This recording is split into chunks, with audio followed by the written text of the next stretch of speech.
Back to official Akhtar Rahman sir YouTube channel. एका नवीन व्हिडिओमध्ये आपले पुन्हा एकदा स्वागत आहे. मित्रांनो, महाराष्ट्र शिक्षक पात्रता परीक्षा महाटेट 28 जून 2026 पेपर 1 आणि पेपर 2 साठी समाजशास्त्र, इतिहास, भूगोल आणि राज्यशास्त्र विषयाचे काही इम्पॉर्टंट आणि सिलेक्टेड प्रश्न आजच्या या व्हिडिओच्या माध्यमातून पाहणार आहोत. संपूर्ण पाठ्यपुस्तकाच्या अभ्यासक्रमावर आधारित हे 30 प्रश्न आपण आजच्या या व्हिडिओच्या माध्यमातून पाहणार आहोत. मित्रांनो, व्हिडिओ क्रमांक 22 आपण आज पाहणार आहोत. यापूर्वी आपण ऑलरेडी 21 व्हिडिओ आपल्या चॅनलच्या प्लेलिस्टमध्ये अपलोड केलेले आहेत, ते सुद्धा तुम्ही पाहू शकतात. कारण प्रत्येक प्रश्न जे आहे ते इम्पॉर्टंट आणि सिलेक्टेड प्रश्न आजच्या या व्हिडिओच्या माध्यमातून आपण पाहणार आहोत. तर चला व्हिडिओ सुरू करूया. व्हिडिओ सुरू करण्या अगोदर आपण जर आमच्या चॅनलवर नवीन असाल तर चॅनलला सबस्क्राईब करा. साईडचे जे बेल नोटिफिकेशन आहे त्याला देखील ऑन करा, जेणेकरून आपल्याला अशाच प्रकारचे व्हिडिओ वेळेवर पाहायला मिळेल. डिस्क्रिप्शनमध्ये आमच्या टेलिग्राम आणि व्हॉट्सअप चॅनलची लिंकसुद्धा दिलेली आहे.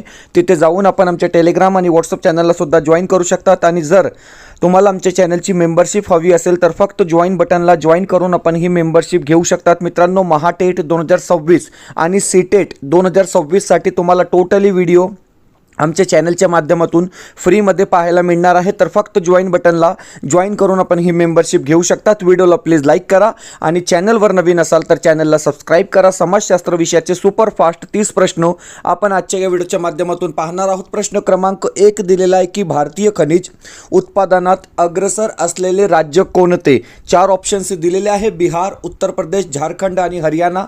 ऑप्शन जे 3 असेल, झारखंड आपला या ठिकाणी योग्य उत्तर राहणार आहे. ऑप्शन जे 3 असेल आपला बरोबर उत्तर असणार आहे. पुढचा जे प्रश्न आहे सर, प्रश्न अशा प्रकारे दिलेला आहे की सातमाळा आणि अजिंठा डोंगरात डॅश डॅशची लेणी आहेत. अशा प्रकारे हा प्रश्न आहे. सोपा प्रश्न आहे.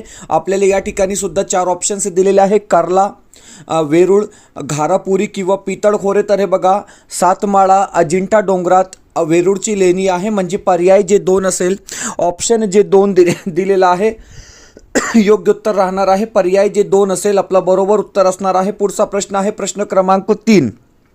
तिसरा प्रश्न आहे की तापमानाची विपरीतता म्हणजे काय? तर हे बघा मित्रांनो, तापमानासंदर्भात या ठिकाणी प्रश्न विचारलेला आहे आणि डायरेक्ट उत्तर आपण या ठिकाणी पाहणार आहोत की वाढत्या उंचीबरोबर तापमान कमी होणे म्हणजेच तापमानाची विपरीतता होय. ऑप्शन जे 2 असेल, पर्याय जे 2 दिलेला आहे आपला योग्य उत्तर राहणार आहे. ऑप्शन जे 2 असेल आपला बरोबर उत्तर असणार आहे. पुढचा प्रश्न आहे प्रश्न क्रमांक 4. चौथा प्रश्न आहे की भारतात पडणाऱ्या पावसांपैकी बहुतांश पाऊस हा डॅश डॅश प्रकारचा असतो. अशा प्रकारे हा इम्पॉर्टंट प्रश्न आहे.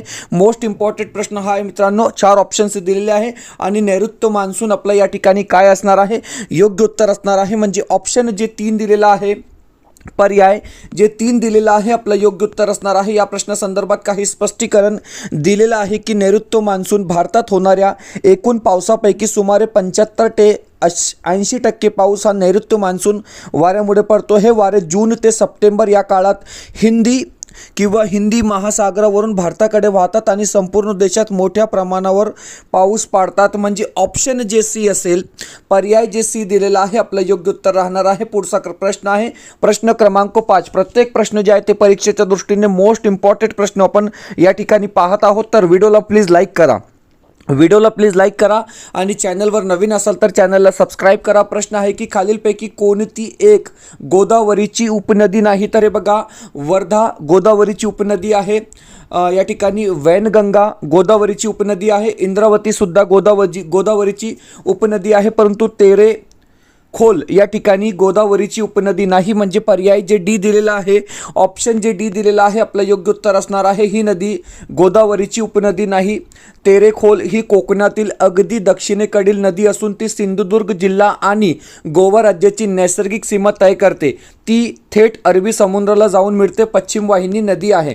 पुढचा प्रश्न क्रमांक 6. 6वा प्रश्न आहे की सिद्धेश्वर धरण डॅश डॅश नदीवर बांधण्यात आलेला आहे. अशा प्रकारे हा इम्पॉर्टंट प्रश्न आहे.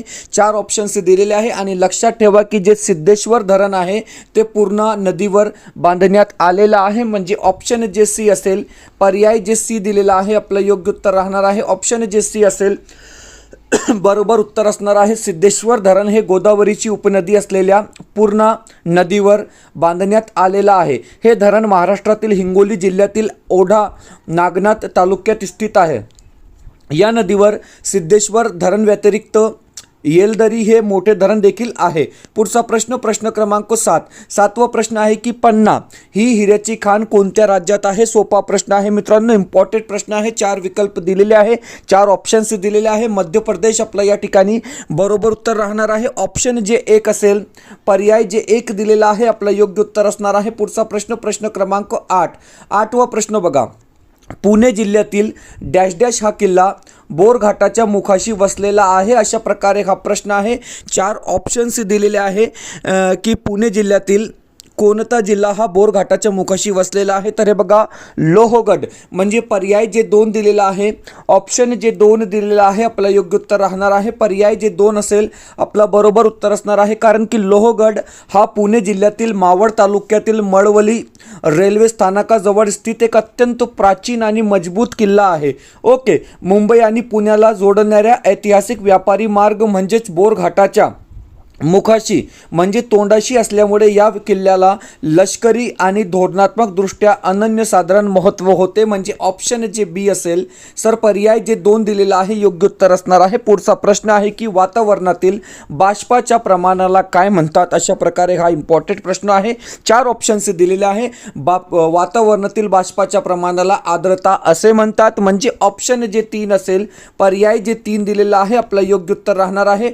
ऑप्शन जे 3 असेल बरोबर उत्तर असणार आहे. आता आर्द्रता म्हणजे काय? तर हे बघा, हवेमध्ये किंवा वातावरणात असणाऱ्या पाण्याच्या वाफेच्या किंवा बाष्पाच्या प्रमाणाला आर्द्रता असे म्हणतात. समजून घ्या, हवेतील बाष्प हे डोळ्यांना दिसत नाही, परंतु ते हवेच्या उष्णतेवर आणि हवामानावर मोठा परिणाम करते. म्हणजे ऑप्शन जे सी असेल, पर्याय जे सी दिलेला आहे आपला योग्य उत्तर असणार आहे. पुढचा प्रश्न आहे प्रश्न क्रमांक 10 की कोणत्या खिंडीमुळे उत्तर व दक्षिण सह्याद्री अलग झाले आहे? अशा प्रकारे हा प्रश्न आहे.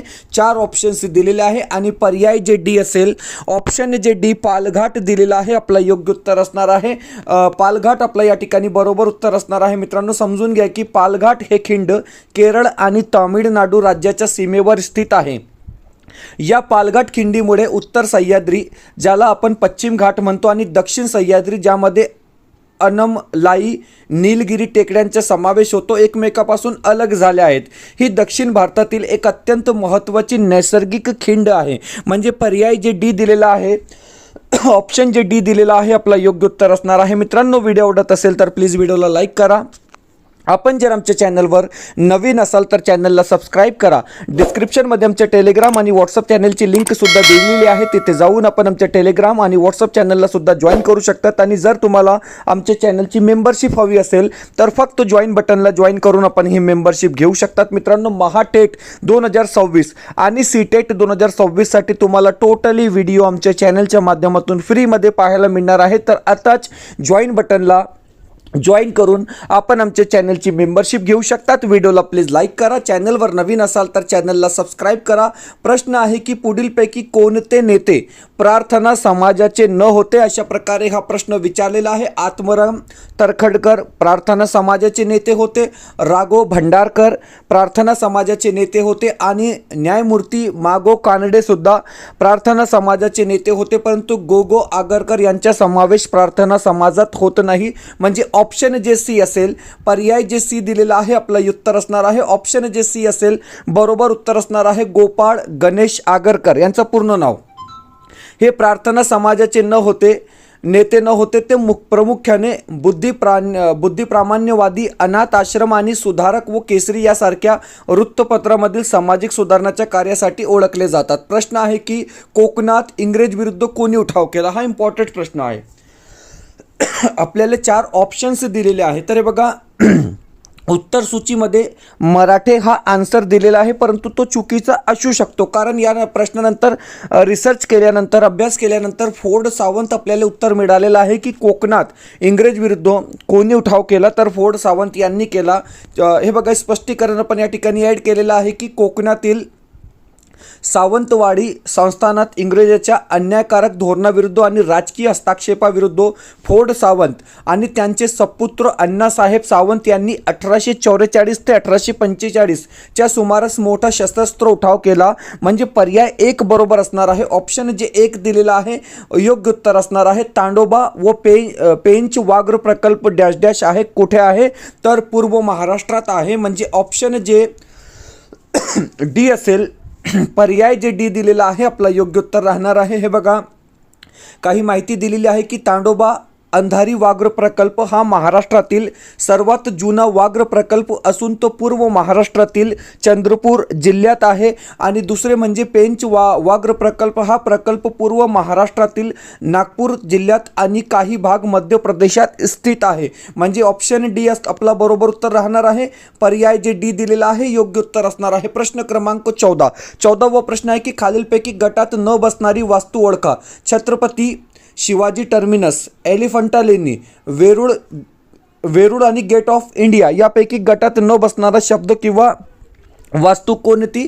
प्रश्न अशा प्रकारे आलेला आहे. उत्तरमध्ये गेट वे ऑफ इंडिया हा दिलेला आहे. आता जे लॉजिक आहे किंवा जे सोर्सेस आपल्याकडे आहे मित्रांनो या प्रश्नासंदर्भात हे बघा की छत्रपती शिवाजी महाराज टर्मिनस, एलिफंटा लेणी आणि वेरूळ या तिन्ही वस्तूंच्या युनेस्कोच्या जागतिक वारसा स्थळाच्या यादीत समावेश आहे अशा प्रकारे माहिती दिलेली आहे. व गेट वे ऑफ इंडिया हे ऐतिहासिक ठिकाण असले तरी ते युनेस्कोच्या जागतिक वारसा स्थळाच्या यादीत समाविष्ट नाही अशा प्रकारे माहिती दिलेली आहे. त्यामुळे हा पर्याय गटात बसणारा नाही. म्हणजे ऑप्शन जे डी असेल, पर्याय जे डी दिलेला आहे आपला योग्य उत्तर असणार आहे. पुन्हा तोच प्रश्न आलेला आहे की गटात न बसणारा शब्द कोणता. आता हे बघा, मुद्रा राक्षस, इंडिका आणि रजत रंगिनी अशा प्रकारे आपल्याला 4 ऑप्शन्स दिलेले आहे. मेघदूत, ओके. आणि गटात न बसणारा शब्द कोणता म्हणजे मेघदूत, ओके. या प्रश्नासंदर्भात काही स्पष्टीकरण समजून घ्या. हे बघा, स्पष्टीकरण दिलेलं आहे की मुद्रा राक्षस म्हणजे विशाखादत्त, इंडिका म्हणजे मेगस्थनीज आणि रजत रंगिनी म्हणजे कल्लन हे तिन्ही ग्रंथ प्रामुख्याने ऐतिहासिक आणि राजकीय इतिहास सांगणारे ग्रंथ आहे. परंतु मेघदूत हे महाकवी कालिदास यांनी लिहिलेले एक प्रसिद्ध काव्य आहे. त्यांचा मुख्य विषय इतिहास नसून साहित्य आणि भावना हा आहे. म्हणजे मेघदूत जे असणार आहे मित्रांनो ते गटात न बसणारा शब्द या ठिकाणी राहणार आहे. ऑप्शन जे डी असेल आपला योग्य उत्तर असणार आहे. महाराष्ट्र शिक्षक पात्रता परीक्षा महाटेट 28 जून 2026 विषय समाजशास्त्र पेपर 2 साठी समाजशास्त्र विषयाचे 10 प्रश्नसंच अवेलेबल आहे मित्रांनो. म्हणजे जवळपास 600 प्रश्न असणार आहे आणि परीक्षेसाठी 28 जून 2026 साठी तुमच्यासाठी मोस्ट इम्पॉर्टंट हे प्रश्न या ठिकाणी असणार आहे. कारण डायरेक्ट अशाच प्रकारचे प्रश्न तुम्हाला परीक्षेमध्ये पाहायला मिळणार आहे. प्राइस आपण फक्त 149 रुपये या ठिकाणी ठेवलेली आहे. प्रत्येक प्रश्नपत्रिकेमध्ये तुम्हाला 60 प्रश्न म्हणजे जे प्रश्नपत्रिकेच्या स्वरूप किंवा प्रारूप आहे त्या हिशोबाने आपण हे प्रश्नपत्रिका तयार केलेली आहे. प्रॅक्टिस सेट आहे मित्रांनो. आणि म्हणजे परीक्षेमध्ये तुम्हाला डायरेक्ट हे प्रश्न विचारले जाणार आहे. तर 149 मध्ये तुम्हाला 10 प्रश्नपत्रिका दिली जाईल विथ आन्सर की. म्हणजे प्रत्येक प्रश्नपत्रिकेमध्ये उत्तर सूची सुद्धा दिलेली आहे. तर एक व्हॉट्सअप नंबर दिलेला आहे. या नंबरवर व्हॉट्सअप करून तुम्ही हे परचेस करू शकतात. स्पेशल समाजशास्त्र प्रश्नसंच अपडेट प्रश्नसंच आहे मित्रांनो. प्राइस 149 आहे. 10 प्रश्नसंच आहे विथ आन्सर की आहे. व्हॉट्सअप नंबर दिलेला आहे. या नंबरवर व्हॉट्सअप करून तुम्ही हे परचेस करू शकतात. व्हिडिओला प्लीज लाईक करा. ओके, व्हिडिओला सर प्लीज लाईक करा. आणि चॅनलवर नवीन असाल तर चॅनलला प्लीज सबस्क्राईब करा. व्हिडिओला प्लीज लाईक करा आणि चॅनलवर नवीन असाल तर चॅनलला सबस्क्राईब करा. प्रश्न आहे की भारतीय द्वीपकल्पाच्या पठारी भागात कोणत्या प्रकारची मृदा आढळते. सोपा प्रश्न आहे. रेड सॉइल म्हणजे तांबडी मृदा आढळते. ऑप्शन जे 2 दिलेला आहे.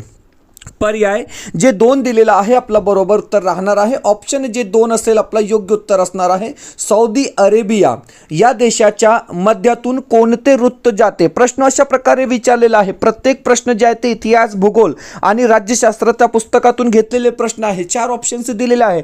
तर लक्षात ठेवा की सौदी अरेबिया या देशाच्या मध्यातून कोणते ऋतू जाते तर कर्क ऋतू जाते. म्हणजे ऑप्शन जे 2 दिलेला आहे पर्याय जे 2 असणार आहे आपला बरोबर उत्तर राहणार आहे. जापानमध्ये कोणते शिखर सर्वात मोठे आहे किंवा सर्वात महत्त्वाचे आहे? तर फुजियामा जापान, म्हणजे पर्याय जे डी असेल, ऑप्शन डी दिलेला आहे आपला या ठिकाणी राईट आन्सर असणार आहे. मित्रांनो, प्रत्येक प्रश्न जे आहे ते परीक्षेत वारंवार विचारले जाणारे प्रश्न आहे आणि महत्त्वपूर्ण प्रश्न आहे. प्रश्न आहे की जगातील सर्वात खोल गर्ता कोणता? तर हे बघा, मरियाना गर्ता आहे. जगातील सर्वात खोल गर्ता कोणता आहे? तर मरियाना गर्ता आहे. कोणत्या महासागरात आहे? तर पॅसिफिक महासागरात आहे. म्हणजे पर्याय जे 3 असेल, ऑप्शन जे 3 दिलेला आहे आपला राईट आन्सर या ठिकाणी असणार आहे. पुढचा प्रश्न आहे प्रश्न क्रमांक 20वा जे प्रश्न आहे, प्रश्न क्रमांक 20 दिलेला आहे की ऑडिच पर्वतामध्ये कोणत्या नदीचा उगम होतो? अशा प्रकारे हा सोपा प्रश्न आहे. लक्षात ठेवा, वन लाइनर प्रश्न आपण जास्तीत जास्त ॲड केलेले आहे, कारण अशाच प्रकारचे प्रश्न तुम्हाला पेपर 1 आणि पेपर 2 समाजशास्त्राच्या सेक्शनला पाहायला मिळणार आहे. ऑडिच पर्वतामध्ये कोणत्या नदीचा उगम होतो? तर ॲमेझॉन नदीचा उगम होतो. म्हणजे ऑप्शन जे 2 असेल, पर्याय जे 2 दिलेला आहे, आपला योग्य उत्तर असणार आहे. प्रश्न क्रमांक 21 आहे की खालील घटनांपैकी गटात न बसणारी घटना शोधा. आता हे बघा, आपल्याला 4 घटना या ठिकाणी दिलेली आहे आणि सूचना दिलेली आहे की गटात न बसणारी घटना कोणती? तर हे बघा, ग्रीस बल्गेरिया युद्ध हे गटात न बसणारी घटना आहे. याचे कारण काय? तर हे बघा, याचे कारण हे आहे की ग्रीस बल्गेरिया युद्ध 1925 ही घटना एक छोटी सीमावर्ती चकमक होती, जी एका पाळीव कुत्र्यामुळे सुरू झाली होती. या घटनेमध्ये राष्ट्रसंघाने यशस्वीपणे मध्यस्थी करून युद्ध थांबवले होते. त्यामुळे ही घटना इतर आक्रमण साम्राज्यवादी घटनांच्या गटात बसत नाही. म्हणजे ऑप्शन जे डी असेल, पर्याय जे डी दिलेला आहे, आपला राईट आन्सर राहणार आहे. ऑप्शन जे डी दिलेला आहे, आपला बरोबर उत्तर असणार आहे. पुन्हा एक इम्पॉर्टंट प्रश्न आहे मित्रांनो, दोन्ही पेपरसाठी हा इम्पॉर्टंट प्रश्न आहे की खालीलपैकी चुकीची जोडी कोणती? तर हे बघा, भोरप्या प्रतापगड बरोबर जोडी आहे.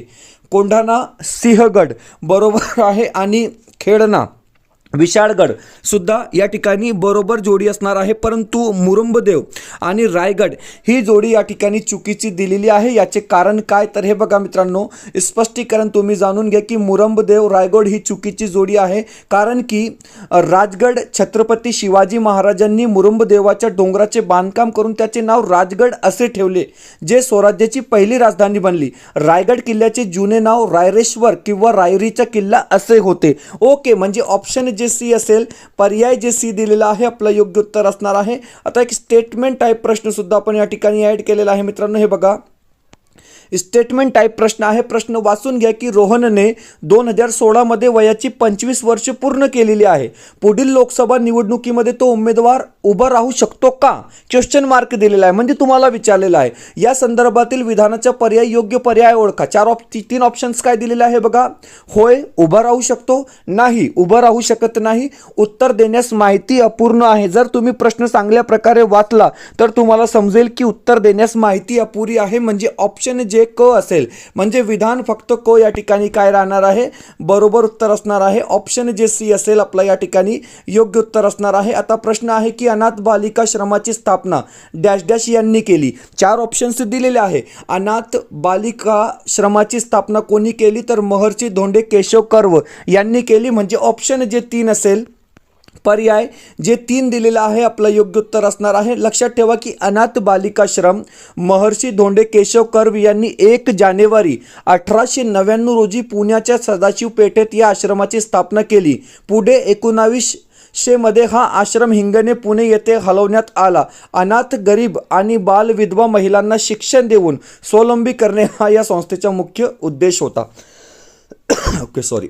पुढचा प्रश्न, प्रश्न क्रमांक 25वा प्रश्न आहे की हे स्वराज्य नव्हे आणि त्याच्या पायाही नव्हे अशा शब्दात लोकमान्य टिळक यांनी डॅश डॅश यावर टीका केली. अशा प्रकारे हा प्रश्न आहे. आपल्याला 4 ऑप्शन्स दिलेले आहेत. तर बघा, ऑप्शन जे 1 असेल, मंटुंगे चेम्सफर्ड कायदा, आपला या ठिकाणी योग्य उत्तर राहणार आहे. ऑप्शन जे 1 असेल, आपलं बरोबर उत्तर असणार आहे. प्रश्न आहे की प्रिसेप्ट ऑफ जीजस हा ग्रंथ कोणाचा आहे? अशा प्रकारे हा इम्पॉर्टंट प्रश्न आहे. 4 ऑप्शन्स दिलेले आहे. ॲनी बेझंट, मदन मोहन मालवीय, राजा राममोहन राय किंवा भगिनी निवेदिता. 4 ऑप्शन्स दिलेले आहे. आणि प्रश्न आहे की प्रिसेप्ट ऑफ जीजस हा ग्रंथ कोणी लिहिला, तर राजा राममोहन राय आपला उत्तर असणार आहे. ऑप्शन जे 3 असेल, पर्याय जे 3 दिलेला आहे, बरोबर उत्तर असणार आहे. प्रश्न क्रमांक 27 आहे की शाहू महाराजांनी इन्फंट्री स्कूल कशासाठी स्थापन केले होते. सोपा प्रश्न आहे की शाहू महाराजांनी जे इन्फंट्री स्कूल स्थापन केले होते ते लष्करी शिक्षण देण्यासाठी स्थापन केले होते. म्हणजे पर्याय जे 2 असेल, ऑप्शन जे 2 दिलेलं आहे, आपलं योग्य उत्तर असणार आहे. मित्रांनो, सुपर फास्टपणे आपण हे 30 प्रश्न डायरेक्ट उत्तर पाहणार आहोत.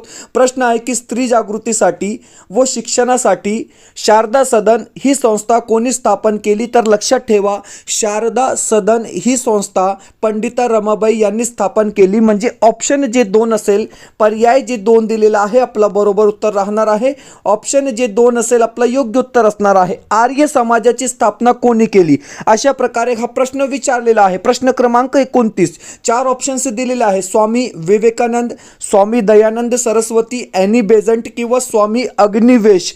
4 ऑप्शन्स दिलेले आहे. आणि प्रश्न आहे की आर्य समाजाची स्थापना कोणी केली, तर स्वामी दयानंद सरस्वती आपला उत्तर असणार आहे. म्हणजे ऑप्शन जे 2 असेल, पर्याय जे 2 दिलेला आहे, आपला योग्य उत्तर राहणार आहे. पुढचा प्रश्न आहे.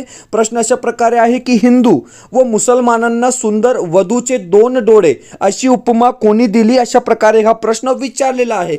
4 ऑप्शन्स दिलेले आहेत. जवाहरलाल नेहरू, मोहम्मद इक्बाल, सय्यद अहमद खां किंवा महात्मा गांधी. तर हे बघा, हिंदू व मुसलमानांना सुंदर वधूचे डोळे अशी उपमा सय्यद अहमद खां यांनी दिली. म्हणजे ऑप्शन जे सी असेल, पर्याय जे सी दिलेला आहे, आपला योग्य उत्तर असणार आहे. मित्रांनो, अशा प्रकारे आपण महाराष्ट्र शिक्षक पात्रता परीक्षा महाटेट 28 जून 2026 साठी समाजशास्त्र, इतिहास, भूगोल आणि राज्यशास्त्र विषयाचे पुन्हा काही इम्पॉर्टंट आणि सिलेक्टेड प्रश्न आजच्या या व्हिडिओच्या माध्यमातून पाहिले आहोत मित्रांनो. आणि तुम्ही स्क्रीनवर पाहू शकतात की प्रश्नसंच अवेलेबल आहे.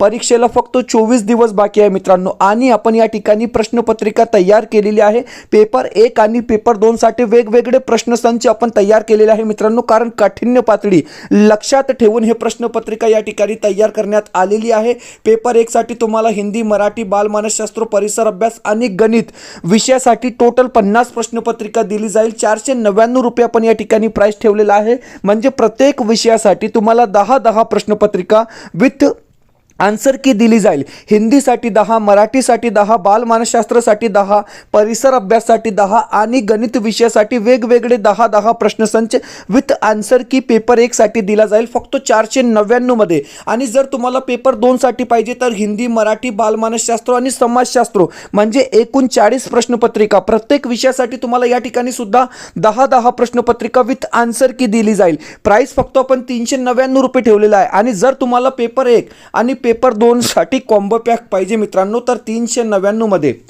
699 मध्ये तुम्हाला पेपर 1 साठी 50 प्रश्नपत्रिका विथ आन्सर की म्हणजे उत्तर सूची आणि पेपर 2 साठी 40 प्रश्नपत्रिका विथ आन्सर की 699 मध्ये तुम्हाला हा कॉम्बो पॅक या ठिकाणी दिला जाईल मित्रांनो. व्हॉट्सअप नंबर स्क्रीनवर दिलेला आहे. या नंबरवर व्हॉट्सअप करून तुम्ही हे परचेस करू शकता. सिम्पली हाय करा, तुम्हाला एक स्कॅनर पाठवला जाईल, त्यावर पेमेंट करून फक्त स्क्रीनशॉट पाठवा म्हणजे लगेच आपल्याला हे PDF प्रश्नसंच उपलब्ध करून दिले जाईल मित्रांनो.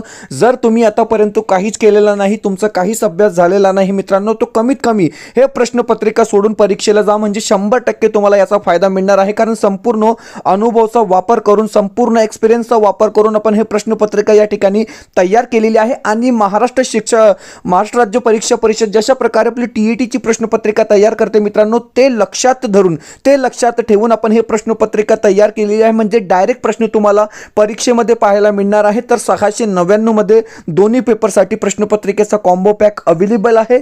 व्हॉट्सअप नंबर दिलेला आहे, या नंबरवर व्हॉट्सअप करून तुम्ही हे परचेस करू शकतात. भेटूया पुढच्या व्हिडिओमध्ये काही नवीन प्रश्नांसोबत.